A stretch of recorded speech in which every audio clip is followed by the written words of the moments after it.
நேற்று ஒரு super duper hair pack try பண்ணியிருந்தேன். சீரியஸ்லி நல்லா இருந்ததுங்க. என் ஹேர் பாருங்களேன், ரொம்ப நாள் கழிச்சு ஒரு பவுன்சி டெக்ஸ்சரில் வந்திருக்கு. இதுக்கு நான் எந்த பிராண்ட் எல்லாம் ப்ரமோட் பண்ண வரல.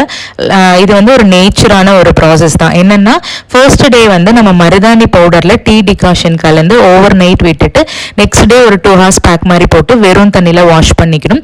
அண்ட் அதே நாள் நைட்டு அவுரி பொடின்னு சொல்லிட்டு நிறைய பிராண்ட்ஸ் இருக்குது. பட் நான் நாட்டு மருந்து கடையில் தான் வாங்கி ட்ரை பண்ணேன். அதிலையும் டீ டிகாஷன் போட்டு ஓவர் நைட் விட்டு நெக்ஸ்ட் டே ஒரு 2 hours போட்டோம் அப்படின்னா ஒரு மைல்டான ஷாம்புல அந்த அன்னைக்கு வாஷ் பண்ணிக்கோங்க. சூப்பரான ஒரு பவுன்சியான அண்ட் கலரும் பார்த்தீங்கன்னா ஒரு கிரே ஹேர் கூட என் தலையில என்னால் பார்க்க முடியல. அவ்வளோ பவுன்சியா இருந்தது, டெக்ஸ்டருமே சூப்பராக இருந்தது. கண்டிப்பாக ட்ரை பண்ணி பாருங்க. அண்ட் அன்னைக்கு ஈவினிங் நானும் யாதவ் குட்டியும் கணபதியில் புதுசாக ஓப்பன் பண்ணியிருக்கேன். வேலை நீட்ஸ் போயிருந்தோம். ஓரளவுக்கு எல்லாமே நல்லா தான் இருந்தது. ப்ரைஸ் ஓகேவா இருக்கு. அதுக்கு ஏற்ற மாதிரியும் குவான்டிட்டியும் வச்சிருக்காங்க. நீங்க போகல அப்படின்னா போய் ட்ரை பண்ணி பாருங்க. தேங்க்ஸ் ஃபார் வாட்சிங். பாய்.